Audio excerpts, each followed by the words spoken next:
ஒரு லெவலுக்கு மேலே ஜட்ஜி கடுப்பாகி அந்த அதர்சன் போட்டிருக்கீங்களே எஃப்ஐஆர், அது யாரு? ஆஸ் பர் ப்ராசஸ் சட்டத்தில் அதுக்கு இடம் இருக்குது. அது பிரகாரம் யார் அது?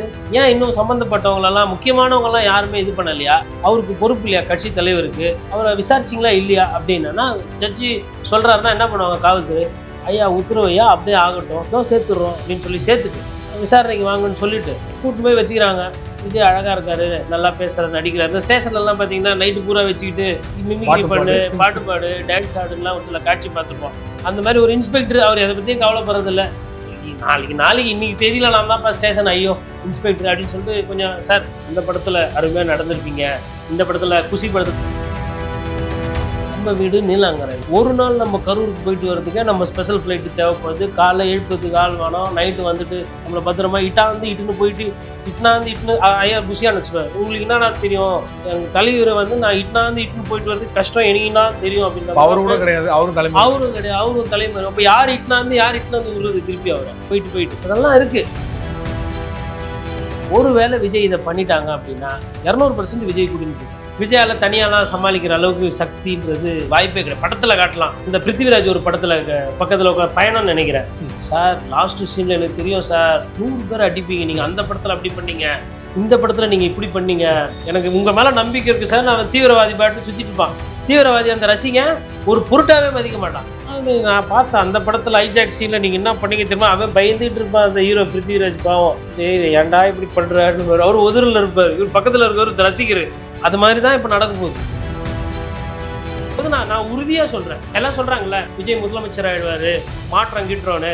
நான் இங்கே தான் உட்காந்துருக்க போகிறேன். நான் கண்டிப்பாக இது பேசுவேன். ஏன்னா இந்த வீடியோலாம் பேசுவாங்க.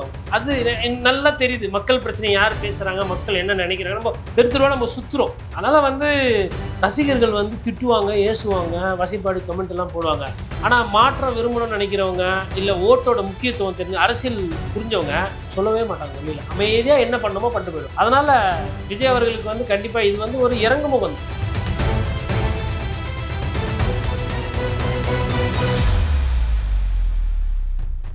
அரசியல் களம் நேயர்களுக்கு வணக்கம். இன்றைக்கு நம்மோடு நேர்காணலுக்காக ஜேர்னலிஸ்ட் கோட்டீஸ்வரன் அவர்கள் நம்மோடு இருந்திருக்கிறார். அவரோடு பேசலாம். வணக்கம் நேயர்களுக்கு வணக்கம். குறிப்பாக புஷியானந்தும் சரி நிர்மலா அவர்களும் சரி 2 பேரோட முன்ஜாமீன் ரத்து செய்யப்பட்டிருக்கு. ஆனால் இன்ன வரைக்கும் கைது பண்ணப்படல. இன்னொரு பக்கம் நீதிமன்றமே அஸ்ராகார்க் அவர்கள் தலைமையில் எஸ்ஐடி அமைக்க உத்தரவு போட்டிருக்காங்க. அந்த எஸ்ஐடியுமே நடவடிக்கை கொடுக்கக்கூடாது, எஸ்ஐடி விசாரணை வேணான்னு சொல்லிட்டு சுப்ரீம் கோர்ட் போறாங்கன்னா எதனால சுப்ரீம் கோர்ட்ல எஸ்ஐடி வேணான்னு சொல்லிட்டு அவங்க போறாங்க? உண்மை வெளியே வந்துன்னு பயப்படுறாங்களா தாவேகா? நீங்கள் கேட்டது ரொம்ப முக்கியமான கேள்வி. நான் எஸ்ஐடி போட்ட உடனே எனக்கு ஒரு நம்பிக்கை, இது கரெக்டாக வேகமாக போகுன்ற மாதிரி நானுமே எஸ்ஐடி நல்லது தான். குறிப்பாக அஸ்ராகார்க் போன்ற அதிகாரிகள் சிறப்பாக செயல்பட்டு இன்னும் வேகம் எடுப்பாருன்ற மாதிரி தான் இருந்தேன். பட்டு என்ன காரணம்னு தெரியல, வேகமும் எடுக்கலை, அது அங்கேயே தான் இருக்குது. அப்படியே என்ன ஒரே டெவலப்னா எஸ்ஐடி போட்டாங்க, எஸ்ஐடியில் கொஞ்சம் ஆட்கள் சேர்க்க போகிறாங்கன்ற மாதிரி வந்துச்சு. மற்றபடி தலைமறைவானவங்க தலைமறைவு தான்.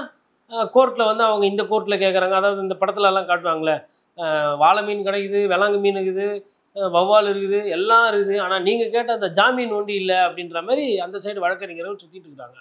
அப்போது நம்ம என்ன பார்க்கணுன்னா, இந்த கால தாமதம் இருக்குது பார்த்தீங்களா, இது பொதுவாக சட்டத்தில் என்ன சொல்லுவாங்கன்னா, ஒரு அக்கரன்ஸ் கிரைம் நடக்குதுன்னா அந்த கிரைம் நடந்த உடனே அந்த தவறு செய்தவர்களோ இல்லை தவறுக்கு உடந்தையாக இருக்கிறவங்களோ இல்லை நிரபராதிகள் ஆனால் அவர்கள் மீது சந்தேக பார்வை இருக்குமே, ஆனால் யாராக இருந்தாலும் சரி உடனே அவர்களை கைது செய்து எடுத்து விசாரணை விட்டு நீங்கள் தரவுகள் சேர்க்குறீங்கன்னா அந்த இன்வெஸ்டிகேஷன் கரெக்டாக இருக்கும்.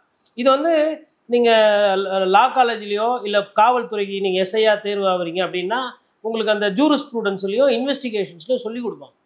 ஏன் அந்த டைம் முக்கியம், அது கோல்டன் ஹவர் ஆஃப் இன்வெஸ்டிகேஷன்ஸ், அது சீக்கிரமாக பண்ணணும் அப்படின்னு. ஆனால் இங்கே இந்த டிலே இருக்குது பாருங்கள், கைது செய்கிறதுலையோ இல்லை விசாரிக்கிறதுலையோ. இது கண்டிப்பாக அவர்களுக்கு தப்பிக்கிறதுக்கு உண்டான வாய்ப்பாக தான் போகும். ஏன்னா they have so much of time to think. ஒரு விஷயத்தை யோசித்து சரி இதை இப்படி பண்ணலாம், இதை இப்படி மாற்றி சொல்லலாம், இல்லை இங்கே இடத்துல இதை உண்மையை மறைக்கலாம், இல்லை இந்த தரவுகளை இந்த தடயத்தை அழிக்கலாம், இதெல்லாம் இருக்குது. இப்போ ஏன் செந்தில் பாலாஜி அமைச்சராக இருக்கக்கூடாது? என்ன காரணம்? அமைச்சராக இருந்தால் அதிகாரம் இருக்கும். அதிகாரம் இருந்ததுன்னா அவர் ஃப்ரீயாக வெளியில் சுற்றினார்னா தரவுகள் அழிச்சிருவார். இதே முகாந்திரம் தானே. அப்போ அதே முகாந்திரம் புஷி ஆனந்துக்கும் நிர்மல்குமாருக்கும் பொருந்துமா? பொருந்தாது. அப்போ நீங்க வந்து ஒரு சைடு எஸ்ஐடி போட்டு விசாரிக்கிறேன்னு சொல்றீங்க, ஆனா கைது இது எதுவுமே பண்ணல. கண்டிப்பா புஷியானந்த் எங்க இருக்கான்னு தெரிஞ்சிருக்கும் இல்லையா காவல்துறைக்கு? தெரியாம இருக்காது. எவ்வளோ விஷயத்த கிராக் பண்ணியிருக்காங்கங்க. புரியுதுங்களா? நம்ம அதுக்கு மேலே எவ்வளோ வெளிப்படையாக சொல்ல முடியாது. நம்ம எதனா சொன்னோன்னா இப்போ ஆல்ரெடி இப்போ கைது சீசனாக இருக்குது. இது வந்துட்டு இங்கே வாப்பா உனக்கு தெரியும் பொழுது எங்கே இருக்கிறாரு புஷியானது, கொஞ்சம் தயவு செய்து ஸ்டேஷனுக்கு வந்து சொல்லுன்னா நமக்கு தெரியாது, அவங்களுக்கும் தெரியாது, எனக்கும் தெரியாது. ஆனால் தாமதம்ன்றது எனக்கு தெரியும். அதனால் அது வந்து அந்த வழக்கு அந்த வேகம் என்பது ஸ்லோவாக தான் போகுது. அந்த ஸ்லோ என்பது வந்து கண்டிப்பாக தாவேக்காக்கு தான் அது அட்வான்டேஜ். தாவேக்கா வந்து இப்போது பெயிலெலாம் வாங்கிட்டாங்கன்னா இப்போது வழக்கறிஞரை வைத்து பேசுகிறாங்க இல்லையா, கையில் பெயில் கட்ச உடனே என்ன பண்ணுவாங்க, அவங்க இது பண்ணுவாங்க. ஏன்னா இந்த கேஸ்லேயே கைது செய்யலைன்னா வேற ஒரு கேஸை போட்டு இல்லை வேறு சில விஷயங்கள் மூலயமா வந்து கைது செய்ய மாட்டாங்க. இருக்கிற வாய்ப்பையே இவங்க வந்து சரியாக பயன்படுத்தலை விசாரிக்கிறதுக்கு. அப்படின்னும் போது புதுசாக வழக்கு தொடர்ந்து அதன் மீதெல்லாம் பண்ணுவாங்கன்றது அந்த காலம் முடிஞ்சு போச்சு. இந்த விஷயத்தில் அது வராது. அதனால் இனிமேல்ட்டு வந்து தாவேக்காக்கு தான் இது வாய்ப்பை வந்து அவங்களுக்கு அவங்க சைடில் வாதத்தையோ இல்லை அவங்க சைடில் ஒரு விஷமத்தனமான பிரச்சாரத்தை வைக்கிறதுக்கோ இல்லை உண்மைக்கு மாறாக பேசுறதுக்குலாம் இது இனிமேல்ட்டு தாவேக்காக்கு தான் அட்வான்டேஜ். குறிப்பாக கைது பண்ணாததுக்கு இன்னொரு காரணம் அவங்க தரப்புல இருந்து என்ன சொல்றாங்க, திமுக தரப்புல இருந்து பேசுறவங்க என்ன சொல்றாங்கன்னா, ஒரு பதட்டத்திலே வச்சிருக்காங்க, பயந்து ஓடுறாங்க பாருங்க. நாளைக்கு வந்து எப்போனாலுமே அவங்களுக்கு அசிங்கம். இந்த வழக்குக்கு வந்து சாதாரண ஒரு இதுக்கு வந்து பயந்து ஓடுறாங்க. கொலை கேஸோ எதுவுமே கிடையாது, அவங்களுக்கு விபத்துன்னு சொல்லிட்டாங்க. இப்படி பயந்து ஓடுறவர் தான் பொதுச் செயலாளர் இருக்காரு. இது வந்து அவங்க தொண்டர்களே விரும்ப மாட்டாங்க, எக்ஸ்போஸ் ஆயிட்டாங்க. அதனால ஒரு பதட்டத்தில் வச்சிருக்காக தான் கைது பண்ணல அப்படின்னு சொல்றாங்க. இல்லைங்க, பதட்டத்தில் நீங்கள் விஜயை வைக்கலாம், புஷியானந்த பதட்டத்தில் வச்சு நீங்கள் என்ன கிடைக்க போகுது உங்களுக்கு? இல்லை நிர்மல்குமாரை பதட்டத்தை வச்சு அவர் என்ன பண்ண போகிறாரு, இல்லை நான் இதோட அரசியலேருந்து ஒதுங்கிக்கிறேன் அப்படின்னு சொல்லிட்டு அவர் வந்து சன்னியாசியாக போக போகிறாரா? இல்லை ஆதவர்ஜனா பதட்டமும் இல்லை பயமும் இல்லை, ஜாலியாக இருக்கிறாரு. புரியுதுங்களா? அப்போது யாரை எந்த நிலையில் வைக்கணும்னே தெரியலையே. இது அரசியல் ரீதியாக என்ன புரிதல்? நீங்கள் உண்மையிலே வந்துட்டு பயத்தில் ஒருத்தர் மார்க் பண்ணோன்னா சரி, அட்லீஸ்ட் ஓகே விஜயை தொடர்றது வந்து பொலிட்டிக்கலாக போவோம், நமக்கு சிக்கல் வந்துடலாம் அப்படின்னு நீங்கள் நினைக்கிறீங்க. பொலிட்டிக்கலாக வந்து டிப்ளமேட்டிக்காக இருக்கார் பாரு, அந்த டைட்டில் உங்களுக்கு வேணும்னா சைடு லெஃப்ட் ஃப்ளாங்க்கு ரைட்டு ஃப்ளாங்க்கு ஃபார்வர்டு பேக் எல்லாம் ஃப்ரீயாக தானே இருக்குது. அதை நீங்கள் திட்டம் போட்டு தூக்குறது கிடையாதுங்க. நான் கேட்குறது அடிப்படை விசாரணை. இப்போ ஒரு பேருக்கு சொல்கிறேன், இப்போ வந்து ஒரு வைன் ஷாப்பில் உட்காந்து 10 பேர் குடிப்பாங்க, ஒருத்தாங்க மயக்கச்சி செத்து போயிட்டான் இல்லை தள்ளுமுள்ளில் செத்து போயிட்டா சும்மா குடிக்க போனவனெல்லாம் கூப்பிட்டு வச்சு விசாரிக்குமா? விசாரிக்காதா? அதுலேயும் கொஞ்சம் மண்டை காஞ்சவனா இருந்தால் 4 தட்டு தட்டி அவன் போதை தெளிகிற வரலாம் அவனை அடிச்சு விசாரிப்பாங்களா? விசாரிக்க மாட்டான். இல்லை ஒரு ஹெல்மெட்டு காணா போச்சுப்பா, ஒரு அதிகாரி வீட்டு பக்கத்தில் ஒரு பைக்கில் இருந்து ஒரு ஹெல்மெட்டு காணா போச்சு, ஆனால் அது அதிகாரி இருக்கிற இடம், அந்த தெருவில் யார் யாரெல்லாம் வந்தாங்க யார் யாரெல்லாம் போனாங்கன்னு சொல்லிட்டு சிசிடிவி அலசி நீங்கள் விசாரிப்பீங்களா? விசாரிக்க மாட்டீங்க. விசாரணைன்ற பேரில் எவ்வளவு பேரை, லட்சக்கணக்கான பேர், ஆயிரக்கணக்கான பேரை கூப்பிட்டு போய் காவல்துறை கேள்விகள் கேட்டிருக்கு. ஆனால் பணம் இருக்கிற ஒரே காரணத்தினாலையும், அரசியல் கட்சி இன்னைக்கு தொடங்கின ஒரே காரணத்தினாலையும் இவர்கள் மீது இன்னும் வரையிலும் விசாரிக்கலைன்னா, அப்போது எனக்கு வந்து சட்டம் படித்த ஒரு மாணவனா ஒரு வழக்கறிஞரா எனக்கு வந்து இந்த இந்த இந்த விசாரணை என்பது மெத்தனமாக போகுதுன்ற அந்த சந்தேகத்தை எழுப்புற அந்த அடிப்படை எனக்கு இருக்குல்ல. ஏன் விசாரணையில் தாமதம்? விசாரிக்கிறதுல என்ன பிரச்சனை? நீங்கள் விசாரித்த உடனே நாளையே ஜட்ஜி உட்காந்து எழுதி இல்லை இது வந்து நிரபராதி, இல்லை இவர் குற்றம் எழுத போகிறதில்ல. இங்கே விசாரணை, அதுக்கப்புறம் நீங்கள் வந்து சாட்சியங்கள் எதனா அதை விசாரிக்கணும், அதுக்கப்புறம் சார்ஜ் ஷீட்டு போடணும், சார்ஜ் ஷீட் போட்டதுக்கப்புறம் ஜட்ஜு மேஜிஸ்ட்ரேட் முன்னாடி ப்ரொடியூஸ் பண்ணி அந்த டேர்ம்ஸு ஜுடிஷியல் கஸ்டடியா போலீஸ் கஸ்டடியா எவ்வளோ வேலை இருக்குது. நீங்கள் வேலையை ஆரம்பிக்காமல் அப்படியே இருக்கிறீங்களா? அப்போ எனக்கு வந்து இப்போ எஸ்ஐடி வந்தால் என்ன, சிபிஐ வந்தால் என்ன, சுப்ரீம் கோர்ட்டு போனால் என்ன? நான் அப்படி தானே பார்ப்பேன். நீங்களும் போக மாட்டேன்றீங்க. அப்போ மேபி நீங்கள் சுப்ரீம் கோர்ட்டுக்கு இது சிபிஐ போயிட்டோம், நமக்கு வந்து இதுக்கு மேலே இதில் கெட்ட பேர் வருது, இவங்க வந்து வெற்றிகரமாக வந்து நம்ம மேலே வந்து ஒரு அரசியல் காழ்ப்புணர்ச்சி இது பண்ணுறாங்க, அப்படி ஒருவேளை நீங்கள் நினச்சி ஸ்லோவாக ஓட்டுறீங்களான்னு தெரியலல்ல. அரசியல் எப்படி வேணால் விளையாடும்ல. இப்போ நான் வந்து என்னை பொறுத்த வரலும் அந்த தவறு மேபி காவல்துறை மீது தவறு இருக்கலாம், இல்லை தாவேக்கா தொண்டர்கள் மீது தவறு இருக்கலாம், இல்லை விஜய் மீதே தவறு இருக்கலாம். எனக்கு அதுக்குள்ளெல்லாம் எனக்கு கவலை கிடையாது. நடந்தது மனிதாபிமற்ற ஒரு மட்டமான இழிவு செயல், தமிழ் சமுதாயத்துக்கு எதிரான ஒரு செயல். அதாவது அது என்னால் ஆணித்தனமாக சொல்ல முடியும். அந்த தப்புக்கு யார் குற்றவாளி அப்படின்றதில் அதை நோக்கி போகிறதுல தாமதம் இருக்குன்றது தான் என்னோட பார்வை. குறிப்பாக வந்து பாஜக கவுன்சிலர் உமானந்த் பார்த்தீங்கன்னா அவங்க வந்து ஒரு பெட்டிஷன் போடுறாங்க உச்சநீதிமன்றத்தில் சிபிஐ விசாரணை வேணும்னு சொல்லிட்டு. பாஜகவுக்கு இதில் என்ன இவ்வளோ ஆர்வம் நீங்கள் நினைக்கிறீங்க? அதான் கார்பரேஷன் கவுன்சிலர் போய் ஒரு ஆக்டர் விஜய் அப்படி போடுறாங்கன்னும் போது அப்போ நம்ம சொன்னோம் இல்லைங்களா, பாசிசம் திடீர்னு பாயாசமாக மாறுதுன்ற அது எனக்கு சந்தேகம் வரும். துப்புரவு தொழிலாளியை வந்து லத்தியை வச்சு அடிச்சு தூக்கி போட்டு இது பண்ணாங்க. அன்னைக்கு இந்த பாஜக வந்து துப்புரவு தொழிலாளி தானே பாவம், ஏன் கம்யூனிஸ்ட் கட்சி ஒண்டி தான் கஷ்டப்படணுமா? கூட்டணியில் இருந்தாலும் அவங்க ஒண்டி தான் கேள்வி கேட்கணுமா? ஏன் அந்த வழக்கறிஞர் பாரதி இருந்தார், அந்த பாரதி தான் கஷ்டப்படணுமா? இல்லை நம்ம சிபிஎம் செல்வா இருக்கிறாரு மத்திய சென்னை மாவட்ட செயலர், செல்வாக்கு ஒண்டினா இந்த துப்புரவு தொழிலாளர்னா நேந்தி விட்டுருக்குறாங்களா? ஏன் அன்னைக்கு இந்த கார்பரேஷன் கவுன்சிலர் தானே கரெக்டான கேஸ்? எந்த கேஸ்? இந்த கேஸ் தான். துப்புரவு தொழிலாளி பிரச்சனை, மாநகராட்சி வந்து மக்கள் வயிற்றுல அடிக்குது, வரி பணம் வாங்குது, எல்லாம் பண்ணிட்டு சம்பளத்தை கூட கேட்டால் கொடுக்காம தனியார்கிட்ட போய் வேலை செய்யிட்டு இவங்க வந்து கிட்டத்தட்ட அந்த கமிஷன் காசுக்கு புரோக்கர் மாதிரி நடந்துக்கிறாங்கன்றதா குற்றச்சாட்டு. அதுதான் விமர்சனம். சேகர்பாபு பேர் வந்தது, பிரியா அவர்கள் பேர் வந்தது. இவங்க சென்னையில் இருக்கிற கவுன்சிலர், மாமன்ற உறுப்பினர். அந்த கேஸுக்கெல்லாம் வராத பதட்டம், அதை பற்றிலாம் பேசாத உமா ஆனந்த் இந்த நேரத்தில் விஜய் அவர்களும் சுப்ரீம் கோர்ட் வரலும் போகிறாங்க, இல்லை ஹைகோர்ட் வரலும் போகிறாங்கன்னா அப்போ நான் சந்தேகப்படுவேன்னா படமாட்டேன். ஆனால் பேசுறதுக்கு சும்மா கொள்கை கோட்பாடு சொல்லி ஏமாற்றி திரிறீங்க. அரசியலில் வியாபாரமாக பார்க்கும்போது எதிரிக்கு எதிரி நண்பன், உனக்கு பிரச்சனைனா நான் உதவி பண்ணுறேன், நீ அப்புறமா எனக்கு ஹெல்ப் பண்ணு, நாளை கழிச்சு நான் பதவி வந்தால் நான் உனக்கு ஹெல்ப் பண்ணுறேன். இது இன்னொன்று இந்த டெண்டர் சம்மந்தப்பட்டவங்களாம் ஓடுவாங்க, ஐயா எனக்கு யார் ஆட்சி வந்தாலும் டெண்டர் உனக்கு தான் போ. இப்படி தானே இருக்குது அரசியல். இதில் என்ன பாஜக, தாவேக, அதிமுக, திமுக, காங்கிரஸ், கம்யூனிஸ்ட் எல்லாம் ஒன்று தான். சாம்சங் பிரச்சனையில் கம்யூனிஸ்டோட நோக்கம் என்னன்றது நமக்கு தெரியும். ஆனால் தொழிலாளர் தினத்துக்கு மே 1 நம்ம புரட்சி பேசுவோம், மார்க்ஸ் பேசுவோம், லெனின் பேசுவோம், செலவு வைப்போம், எல்லாம் பண்ணுவோம். தொழிலாளி பிரச்சனைன்னு வரும்போது யார் அங்கே விட்டு கொடுக்கப்பட்டது? யாரோட மான மரியாதை அங்கே காற்றுல போச்சு? அங்கே போராடின தொழிலாளியோட மான மரியாதைன்னு போச்சு. இன்னும் அந்த பிரச்சனை அது மாதிரி ஒன்றும் சரி செஞ்ச மாதிரி தெரியலையே. இப்போ இதெல்லாம் வந்து சும்மா இந்த கொள்கையெல்லாம் பேசுவாங்க. நம்ம நம்புறதுக்கு என்ன பண்ணுவாங்க, திடீர்னு பெரியார் தூக்கி போடுவாங்க, திடீர்னு மார்க்ஸ் தூக்கி போடுவாங்க, திடீர்னு அண்ணா தூக்கி நடுவில் வச்சுருவாங்க, அப்புறம் திடீர்னு பார்த்தா எம்ஜிஆர் செலவு ஒன்று சாஞ்சி ஒஞ்சி கிடக்கும். இதெல்லாம் ஏன் பண்ணுறாங்க, எதுக்கு பண்ணுறாங்கன்னா அரசியலுக்காக பண்ணுறாங்க. மற்றபடி இது வெளிப்படையான தன்மை கிடையாது. அதுவும் இந்த விஷயத்தில் உமானந்த் காட் எக்ஸ்போஸ்ட்.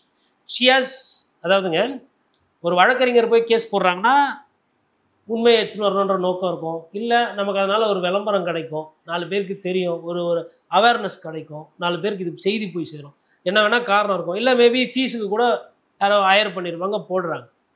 உமானந்துக்கும் தாவேகா விஜய்க்கும் என்ன சம்மந்தம்? கூட்டணியில் இல்லை. உங்கள் கட்சியை அவர் வந்து கழுவி ஊற்றி பிரச்சாரம் பண்ணிட்டு இருந்தார். ஜிஎஸ்டியில் வரி அதிகமாக வாங்கினேன் படம்லாம் எடுத்து காட்சி வச்சார். அப்போது நீங்கள் வந்து அந்த எதிரிக்கு எதிரி நண்பன்ற அந்த ஆட்டத்தை ஆடுறீங்களா? அதுக்கு நீங்கள் என்ன சொல்லணும்னா, வெளிப்படையாகவே விஜய்க்கு நாங்கள் வந்து விஜய் கட்சிக்கு நாங்கள் ஓட்டு போடுவோம், இல்லை அப்படியே போயிடுங்க பேசாமல். கரூர் துயர சம்பவம் நடந்த மறுநாளே கோலாகல சீனிவாஸ் பாஜக ஆதரவு அறிவிப்படுற பத்திரிகையாளர் வந்து ஓப்பனாக சொன்னார், நீங்கள் இதுலேருந்து தப்பிக்கணும்னா பாஜக கூட வரணும், வந்துதான் ஆகணும். அது கூட பரவாயில்லைங்க, அது கருத்துங்க. கோலாகல சீனிவாசன் சொன்னதோ அண்ணாமலை அவர்கள் சொன்னதோ கருத்துங்க. அண்ணாமலை சொன்னது ஒரு ஆசை. மேபி நமக்கு ஆல்ரெடி பேர் நெகட்டிவ் ஆகுது. எப்படின்னா விஜய் பேசி நம்ம இந்த சைடு எடுத்துன்னு வந்துட்டோம்னா நமக்கு வந்து போன அங்கீகாரம், போன முக்கியத்துவம் திருப்பி கட்சியோட கூட பொலிட்டிக்கல் அசைன் பண்ணுங்க. கொள்கை இருக்கிறவங்க சம்மந்தமே இல்லாமல் ஒரு கவுன்சிலர் போய் கேஸ் போட்டாங்க. மேபி யாரெல்லாம் மேலே சொல்லியிருப்பாங்க, சொல்லி போட்டிருப்பாங்க. அவங்க பேரில் போட்டால் அது இதுவாகும். அதனால் வந்து நமக்கும் ஆள் இருக்குது, மக்களால் தேர்ந்தெடுக்கப்பட்ட பிரதிநிதி நமக்கும் இருக்குது. கேட்பாங்கல்ல கோர்ட்டில், நீங்கள் யாருப்பா அப்படின்னா, சார் நான் வந்து மக்களால் தேர்ந்தெடுக்கப்பட்ட பிரதிநிதி நான். ஓ அப்படியா கவுன்சிலர், சரி ஓகே ரைட்டு. ஒரு சாதாரண ஒரு பிரஜை போடுற வழக்குக்கும் ஒரு எம்எல்ஏவோ இல்லை கவுன்சிலரோ ஒரு எம்பி போடுறதுக்கும் வித்தியாசம். அதனால் ஒரு லேபிள் வேணும்னு கூட போட்டிருப்பாங்க. பட் இது வந்து தேர் ஸ்டாண்டிங் எக்ஸ்போஸ்ட். அவங்க எவ்வளோ வல்லரபலாக இருக்கிறாங்க அப்படின்றது இது காட்டுது. பாஜக தரப்பு என்ன நினைக்கிறாங்க, ஒருவேளை வந்து சிபிஐ விசாரணை வந்துன்னா ஈஸியாக விஜயை வந்து வழி கொண்டு வந்துடலாம் நினைக்கிறேன். அதெல்லாம் விஜயெல்லாம் அவ்வளோ சீக்கிரமாக கொண்டு வர முடியாதுங்க. அவர் 105 சீட்டு தானா ஜெயிப்போன்ற அந்த ஒரு கனவு உலகத்தில் இருக்கிறாரு. கனவுல இருக்கிறவர் நீங்கள் எப்படி எழுப்பிட்டுன்னு வருவீங்க? அவர் அப்படியே தான் இருக்கிறாரு. அவர் இந்த நேரம் அவருக்கு ரியாலிட்டி இன்னும் ஸ்ட்ரைக் ஆகலை, சீப்புன்னு ஆகலை.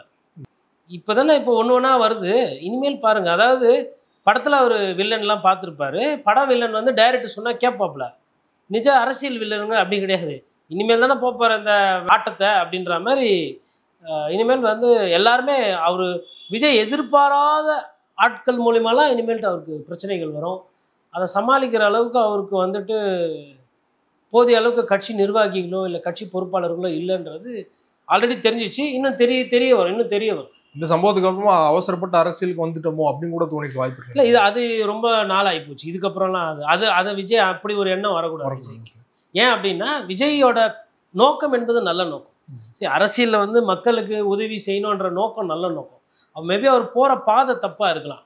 இது தப்பு பண்ணிட்டோம் அப்படின்லாம் அதெல்லாம் முன்னாடி யோசிச்சிருக்கணும். அரசியல் என்பது யாரோ ஒருத்தர் இறங்கி ஒரு மாற்றம் இல்லை ஒரு நல்லது செய்ய மாட்டாங்கன்ற அந்த அடிப்படை ஏக்கம் இருக்கு இல்லைங்களா ஜனநாயக நாட்டில். அதை வந்து நான் வந்து ஒரு பத்திரிகையாளராக நான் அதை குறைச்சி மதிப்பிடக்கூடாது. அது 10 பேர் தான் ஓட்டு போடுறாச்சு, வெற்றி தோல்வி வேறு. அந்த 10 பேருக்கு உண்டான ஜனநாயகம் இருக்கணுன்றதுல இருக்கு. அதனால விஜய் வந்து அந்த முடிவுலலாம் பின்வாங்கக்கூடாது. நான் அரசியல் விட்டே போயிடுறேன் அப்படி அதெல்லாம் கலப்பி விட்டுட்டு இருக்கிறாங்க. அது மாதிரி அவர் பண்ண மாட்டார். அது சரி, ஒரு வாட்டி கரூர்லேருந்து பயந்து ஓடி வந்ததுனால நம்ம அந்த முடிவுக்கெல்லாம் போகக்கூடாது. மேபி அடுத்த இன்சிடென்ட் இருந்தால் ஓடி வராமல் அங்கேயே நின்று களத்தை கூட சந்திக்கலாம். ஓ இவ்வளோதானா, இதுக்கு தான் நான் இவ்வளோ பயந்தானா அப்படின்னு கூட இருக்கலாம். எவ்வளோ பேர் மோடி இருக்கிறாரு, அப்புறம் நம்ம கிங்ஃபிஷர் ஓனர் விஜய் மல்லையா இருக்கிறார், எவ்வளோ பேர் இருக்கிறாங்க. கோடிக்கணக்கில் ஏமாற்றிட்டு பட்டநாமம் போட்டு நல்லா ஜர்க்கின் போட்டு தானே வெள்ளைக்காரங்களோட நல்லா பண்ணுறாங்க. அதை நம்ம மத்திய அரசும் வேடிக்கை தானே பார்த்துக்கிட்டு இருக்கு. அதை சொல்லி பிரச்சாரத்துக்கு ஓட்டு வாங்கினதோட சரி, அதோட பட்டநாமம் போட்டுட்டு அவங்கள சுற்றுறது நம்மளெல்லாம் வேடிக்கை தானே பார்க்க வைக்கிறாங்க. நம்ம வந்து ஒரு கொஞ்சம் காசு பாக்கி இருந்தால் உடனே இன்கம் டேக்ஸ் நோட்டீஸ் அனுப்பிச்சிடும். உடனே சொத்து வரி, தண்ணி வரி, corporation, local body, state government notice அனுப்பிச்சிடும். ஆனால் இந்த மாதிரி பெருசாக ஏமாத்துறவன், பேங்க் ஏமாத்துறவெல்லாம் பெரிய மனுஷனாக தானே சுற்றிக்கிட்டு இருக்கோம். அதனால் இதெல்லாம் வந்து ஒரு ஆப்டிக்ஸு. விஜய்க்கு வந்து மேபி கொஞ்சம் கொஞ்சமாக விஜயம் பயிற்சி எடுப்பார். இனிமேல்ட்டு இந்த அரசியல் வந்து விஜய் ஹேண்டில் பண்ண கற்றுக்குவாருன்றது. பட் 2026 தேர்தல் விஜய்க்கு உண்டான தேர்தல் அல்ல. இதை நான் ஃபஸ்ட்லேருந்து சொல்லிகிட்டு இருக்கேன். கரூர் சம்பவத்துக்கு பின்னாடி நான் இதை இன்னும் ஆக்கப்பூர்வமாக சொல்லுவேன். ஏன்னா இப்போ நம்ம ஒரு விஷயம் நமக்கு தெரியும். இப்போ எனக்கு வந்து குறிப்பாக குத்துச்சண்டை மீது, செஸ் மீது எனக்கு அந்த அடிப்படையில் அரசியலை நான் அதை விட அதிகமாக நேசித்து பார்க்குறவன். அப்படி பார்க்கும்போது நான் உறுதியாக சொல்கிறேன். எல்லாம் சொல்கிறாங்கல்ல விஜய் முதலமைச்சர் ஆகிடுவார், மாற்றம் கிட்டுறோன்னு. நான் இங்கே தான் உட்காந்துருக்க போகிறேன். நான் கண்டிப்பாக இது பேசுவேன். ஏன்னா இந்த வீடியோலாம் பேசுவாங்க. அது நல்லா தெரியுது மக்கள் பிரச்சனை யார் பேசுகிறாங்க, மக்கள் என்ன நினைக்கிறாங்க. நம்ம தெருவாக நம்ம சுற்றுறோம். அதனால் வந்து ரசிகர்கள் வந்து திட்டுவாங்க, ஏசுவாங்க, வசைப்பாடு கமெண்ட் எல்லாம் போடுவாங்க.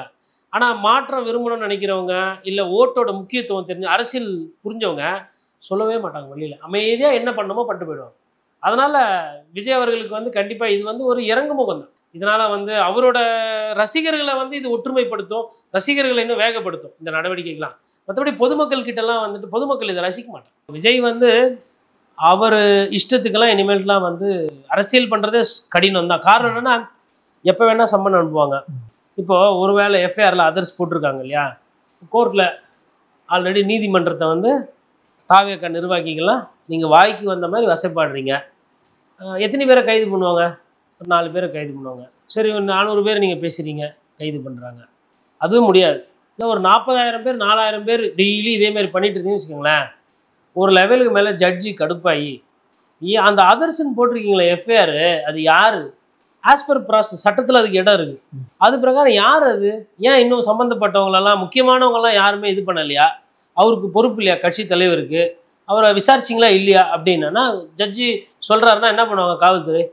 ஐயா உத்தரவையா அப்படியே ஆகட்டும், இதோ சேர்த்துடுறோம் அப்படின்னு சொல்லி சேர்த்துட்டு விசாரணைக்கு வாங்கன்னு சொல்லிவிட்டு கூட்டு போய் வச்சுக்கிறாங்க. விஜய் அழகாக இருக்காரு, நல்லா பேசுகிறாரு, நடிக்கிறார். இந்த ஸ்டேஷன்லலாம் பார்த்தீங்கன்னா நைட்டு பூரா வச்சுக்கிட்டு மிமிக்ரி பண்ணு, பாட்டு பாடு, டான்ஸ் ஆடுலாம் ஒரு சில காட்சி பார்த்துருப்போம். அந்த மாதிரி ஒரு இன்ஸ்பெக்டர் அவர் எதை பற்றியும் கவலைப்படுறதில்ல. நாளைக்கு இன்னைக்கு தேதியில் நான் தான்ப்பா ஸ்டேஷன் ஐயோ இன்ஸ்பெக்டர் அப்படின்னு சொல்லிட்டு கொஞ்சம் சார் அந்த படத்தில் அருமையாக நடந்திருப்பீங்க, இந்த படத்தில் குசி படத்தில் அருமையாக ஜோதிகா கிட்ட ப்ளீஸ் சார் அவருக்கு பிடிச்ச மாதிரியே டீ காஃபி ஜூஸு ஆப்பிள் எல்லாம் வாங்கி கொடுத்து ஸ்டேஷனில் உங்கள் வீட்டு பிள்ளையாவே ஸ்டேஷனில் அவரை வச்சு விசாரிக்கிறாங்க. வீட்டுக்கே அனுப்ப மாட்டேன்றாங்கன்னு வச்சுக்கோங்களேன். கேட்டால் இல்லை ஏன் விசாரிச்சுட்டு இருக்கோம், இன்னும் எத்தனை நாள்? இல்லை இன்னும் ஒரு 4 நாள் விசாரிக்கணும். ஏன் 4 நாள்? இல்லை ஏன் 41 பேர் இறந்துருக்குறாங்க அப்படின்னு கோர்ட்டில் போய் ஐயோவும் அரசு சார்பு வழக்கறிஞரும் சொன்னார்னா நீதிமன்றம் என்ன பண்ணோம்? சரி ரைட்டு, நிறைய கேள்விகள்லாம் கேட்டு நிறைய பேசிட்டீங்க, சரி ஆஸ் பர் ப்ராசஸ். யாரும் வந்து அரசியல் காழ்ப்புணர்ச்சின்னு சொல்ல முடியாது. சட்டத்தில் இடம் இருக்குது, எல்லாருக்கும் இது நடக்குது. இதில் இதுவரையிலும் விஜய் வந்து விவிஐபியாவை தான் நடத்தப்படுறார். லா இஸ் அபவ் ஆல் சொல்கிறாங்க இல்லைங்களா? என் பார்வையில் நான் எங்கள் குற்றச்சாட்டு வைப்பேன் காவல்துறை மீது. லா இஸ் அபவ் ஆல் அப்படின்றது நடக்கலை. விஜய்க்கு வந்து நீங்கள் முக்கியத்துவமும் முன்னுரிமை இந்த நொடி வேரில் கொடுத்துட்ருக்கீங்க. விஜயால் புஷி ஆனந்துக்கு கைது செய்யலை. இப்போ வழக்கமாக இப்போ ஆம்ஸ்ட்ராங் கேஸில் பார்த்தோம் எப்படி செயல்பட்டாங்க. உடனே 3 படம் போடுறது, 7 படம் போடுறது, தனிப்படம் போடுறது, பூனை படம் போடுறது, போயிட்டு இது இப்படி பண்ணோம், இது இப்படி பண்ணோம். அங்கே எத்தனை பேர் செத்தாங்க? ஒரே ஒரு ஆம்ஸ்ட்ராங். இங்கே எத்தனை பேர் செத்தாங்க? அப்போ நான் என்ன கேட்குறேன், ஆம்ஸ்ட்ராங்கோட உயிருக்கு அவ்வளோ முக்கியத்துவமா? இப்போ 41 பேர் உயிருக்கு எதுவுமே இல்லையா? இதெல்லாம் பண்ணல. அப்போ என்ன அர்த்தம்? விஜய்க்கு வந்து விஜய் கண்டு அரசு அஞ்சுகிறதுன்னு நான் எடுத்துக்கலாம். இல்லை திமுக அரசுக்கு விஜயை பார்த்து லைட்டாக எங்கேயோ வந்து கொஞ்சம் பயம் இருக்குது, இல்லை பயம் கலந்த அது என்ன சொல்கிறது, தோல்வி பயம், ஏதோ எந்த பயம்னா வச்சுக்கோங்க இருக்கு. நான் சந்தேகப்படலாம்ல ஒரு பத்திரிக்காரர் தான். கண்டிப்பாக. அப்போ அந்த பார்வையில் பார்க்கும்போது நீதிமன்றம் வந்து இல்லை நீங்கள் எடுத்து விசாரிங்கன்னா என்ன பண்ணோன்னா, காலைல ஒரு கையெழுத்து, சாயந்தரம் ஒரு கையெழுத்து, ஸ்டேஷனில் வந்து போட்டுட்டு போயிடுங்க அப்படின்னா. கரூரில் நடந்தது சம்பவம். நம்ம வீடு நீலாங்கரையில்.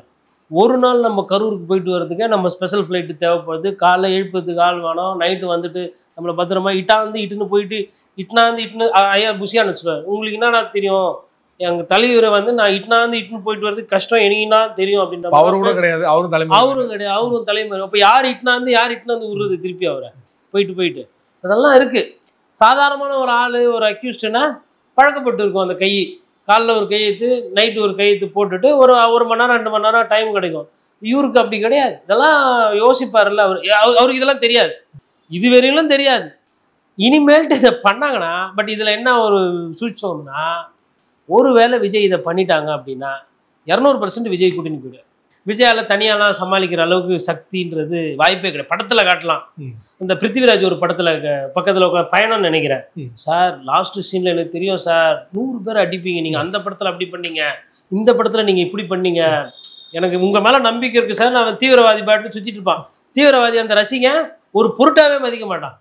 அது நான் பார்த்தேன் அந்த படத்தில் ஹைஜாக் சீனில் நீங்கள் என்ன பண்ணீங்க தெரியுமா, அவன் பயந்துட்டு இருப்பான் அந்த ஹீரோ பிருத்திவிராஜ். பாவம், ஏன்டா இப்படி பண்ணுறாருன்னு அவர் ஒதுரில் இருப்பார், இவர் பக்கத்தில் இருக்கவர் ரசிகர். அது மாதிரி தான் இப்போ நடக்க போகுது. ஒருவேளை விஜய் அவர்கள் அந்த விசாரணை வலயத்துக்கு உட்படுத்தப்படுறாருன்னு வச்சுக்கோங்களேன். நான் தீர்ப்புக்கு போல, தண்டனைகள்லாம் போல, விசாரணை வலயத்துக்கு உட்படுத்தப்பட்டாலுமே தாவைக்கால இப்போ தலைமை தான் வந்து அப்படியே தைரியமாக இருக்க மாதிரி நடந்துக்கிட்டு இருக்கு. தொண்டர்கள் ஆல்ரெடி மனநிலை என்னன்னா, எதிரிக்கு எதிரி நண்பன் சொல்லிட்டு எடப்பாடி பழனிசாமி அவர்களோட கூட்டத்துக்கு போயிட்டு கொடி காட்டுறாங்க, போஸ்டர் அடித்து எடப்பாடியார் வாழ்கன்னு ஒட்டுறாங்க. அது என்னன்னா, இந்த நன்றி கடன். எங்கள் ஆளை வந்து எங்கள் தலைவரை வந்து அரசியல் அவங்க நம்புறது அரசியல் காழ்ப்புடிச்சாங்க, திமுக பழிவாங்க. இந்த நேரத்தில் எங்களுக்கு ஆதரவாக நீங்கள் பேசுனீங்க, அதனால் நீங்கள் நல்லா இருங்க, உங்கள் கூட்டத்துக்கு நாங்கள் வரோம், அவ்வளோதான். அது உடனே கூட்டணிக்கு போகிறாங்க அப்படிலாம் இல்லை. தாவேகா தொண்டர்கள் அதிமுக தொண்டர்களோட சேர்ந்து வேலை செய்வதற்கோ இல்லை அதிமுக தலைமையோடு சேர்ந்து பயணம் சொல்ல தொண்டர்கள் தயாராகிட்டாங்க. ஆனால் இங்கே என்ன பிரச்சனை, யார் நம்ம என்னைக்கு தொண்டர்களை கேட்டு முடிவு எடுத்துருக்கிறோம். சமீபத்தில் ஒன்று வந்து ஒரு காணொலி, சீமான் கிட்ட வந்து ஒருத்தர் பேசுகிறார், அண்ணன் சீட்டெல்லாம் நீ எனக்கு சொல்கிறதா, அப்போ ஆளுக்கு சொல்லுவீங்க, அதெல்லாம் கேட்கறதுக்கு தான் நான் சொல்லக்கூடாது, இருந்தா இல்லைன்னா போயிட்டாரு. தலைமை அப்படி தான் இருக்கும் எப்பவுமே. அப்போ விஜய் வந்து தொண்டர்களை கேட்டு முடிவெடுக்க போகிறாரா, இல்லை முடிவெடுக்க திருன்னு முழிக்க போகிறாரா, இல்லை வழக்கமாக எல்லாத்தையுமே கெடுத்து விடுற மாதிரி ஜானவரகசாமி குறுக்கில் வந்து உங்கள் ரேஞ்ச் என்ன, உங்கள் கிராஃப் என்ன, உங்கள் பர்சன்டேஜ் என்ன அப்படின்னு சொல்லிட்டு வேலை ரிசல்ட் ஏடாகூடமாக இருந்தால் அவர் ஓடி போயிடுவார், ஃபோனை சுவிட்ச் ஆஃப் போட்டு. பாதிப்பு விஜய்க்கு தான். இல்லைன்னா அவருக்கு அடுத்த அரசியல் தலைவர் இல்லைங்க. அவர் என்ன சொல்கிறாங்க, விஜய்க்கு நான் தாங்க பண்ணேன், அன்புமணிக்கு நான் தாங்க பண்ணேன், அதனால் உங்களுக்கும் நான் வந்து பிராண்டிங் பண்ணுறேன்னு அடுத்த கம்பெனி தேடி போவார், இல்லை ஒரு ஆள் எடுப்பார் கையில்.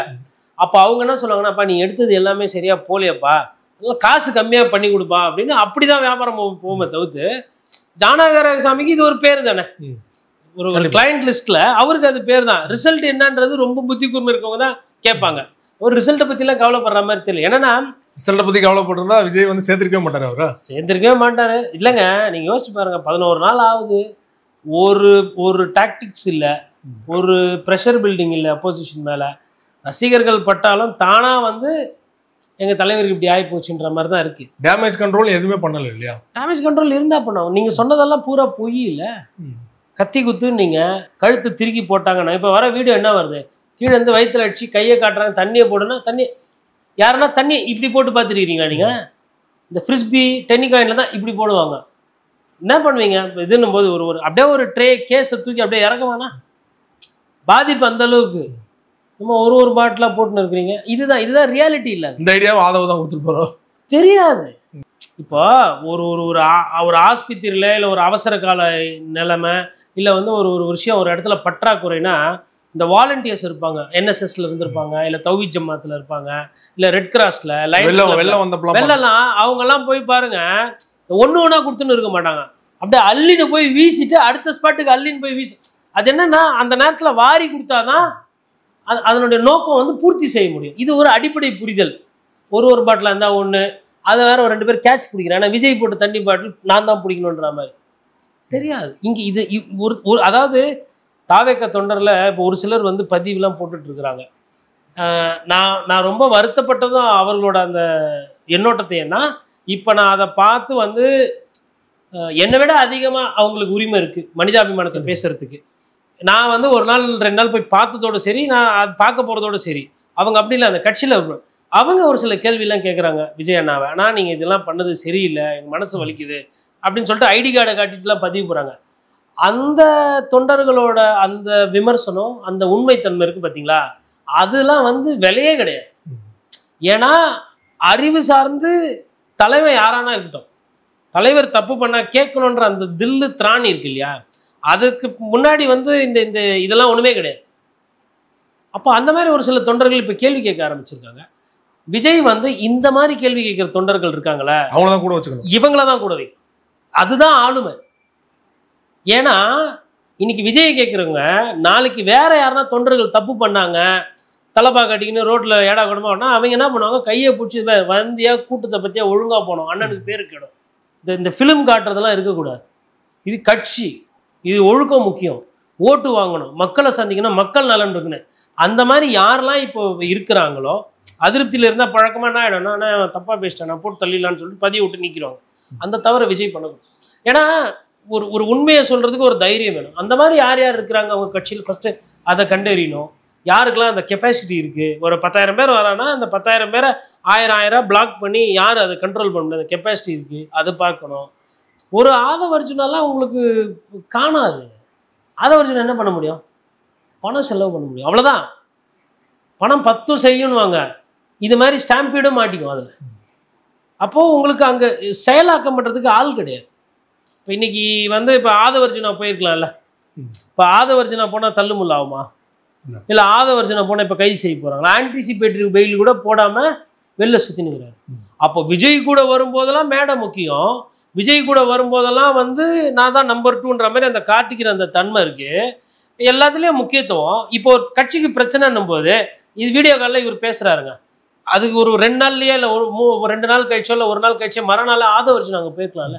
என்ன பயம், என்ன பண்ணிட போகிறாங்க? விஜய் வந்து அவர் கையால் கொடுத்தா தான் அது கரெக்டாக இருக்கும்னு நினைக்கிறாரோ? ஏங்க இதெல்லாம் வந்து ஒரு கல்யாணத்துக்கே நிறைய நேரத்தில் என்னென்னா, இப்போ முதலமைச்சர் குடும்பம் இருக்குன்னு வச்சுக்கோங்களேன், முதலமைச்சர் போக முடியல, அவங்க வீட்டு அம்மா போவாங்க. வீட்டு அம்மா போக முடியலன்னா பசங்க போவாங்க, பசங்க போகணும்னா 2வது பசங்க, இல்லை சம்டைம்ஸ் வீட்டு மருமகளை கூட அனுப்புவாங்க. அங்கே போகும்போது என்னென்னா, இன்னார் வீட்டிலிருந்து வந்து அந்த துக்க நிகழ்ச்சியோ இல்லை அந்த நல்ல நிகழ்ச்சியில் கலந்துக்கிட்டாங்க, நாங்கள் அவங்க கூட இருக்கிறோன்றதான் அதோடைய கருத்து. அது யார் வேணா பண்ணலாம். நான் என்ன சொல்கிறேன்னா, இவங்களுக்கு அந்த தலைமை பண்பு இல்லை.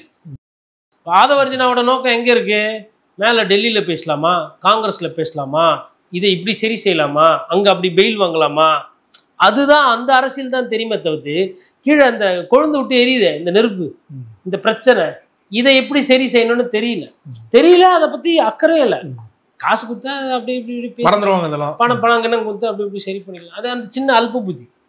இப்போ கள்ளக்குறிச்சியில் நம்ம பார்த்தோம் இல்லைங்களா, எல்லாம் என்ன பண்ணாங்க, அரசாங்கம் வந்து 10 லட்ச ரூபா சாராய சாவுக்கு 10 லட்ச ரூபா கொடுத்த ஒரே பெருமைக்குரிய அரசு நம்ம தான். இப்போ எல்லாம் நிறைய பேர் என்ன போட்டால் மீம்ஸ், அதுக்கப்புறம் இனிமேல் டாஸ்மாக்லலாம் குடிக்காதீங்க, எப்படியா இருந்தாலும் குடிச்சு செத்து தான் போக போகிறேன், இது கொஞ்சம் கொஞ்சமாக சாவை, அதை குடிச்சுனா ஒன்றா செத்து போயிடுவேன், அரசாங்கம் சார்பாக சாவை வேறு எடுத்து போடுவாங்க, சாவு செல்லுங்க, ஏன்னா அந்த பாடி இருந்தால் பிரச்சனை. அதனால் தாசில்தார் எல்லாரும் வந்துட்டு அவரே பார்த்தீங்கன்னா டக்கு டக்கு டக்குன்னு எழுதி டெத் சர்டிஃபிகேட் உடனே கச்சிரும், சுடுகாட்டுக்கு அவங்களே ஃபோன் பண்ணி சொல்லுவாங்க. அடுப்புலேருந்து நீங்கள் போனீங்கன்னா வந்து 500 ரூபா வட்டி ஆகணும், ஈரமாகுது கட்டை அப்படின்லாம் கிராக்கி விடுவாங்க. இது இருக்கிறது வீட்டுக்கு மனம். ஆமாம், இப்போ தாசில்தாரே வந்து இந்த சாவை முன்னிருந்து எடுத்துக்கிறாரு வச்சுக்கோங்க, அந்த பாடி இருக்க பிரச்சனை அரசாங்கத்துக்கு. அதனால் பண்ணிவிட்டு வீட்டுக்கே 10 லட்ச ரூபா, எப்படியா இருந்தாலும் அழுவ போகிறோம், இது பண்ணோம்னா அட்லீஸ்ட் போகிற மனுஷன் 10 லட்ச ரூபா வாங்கி கொடுத்துட்டு போன மாதிரிலாம் மீம்ஸ் வந்துதா, இது மாதிரிலாம் ஆகும். அதனால் வந்து அந்த ஒரு மலிவான பார்வை இருக்குது.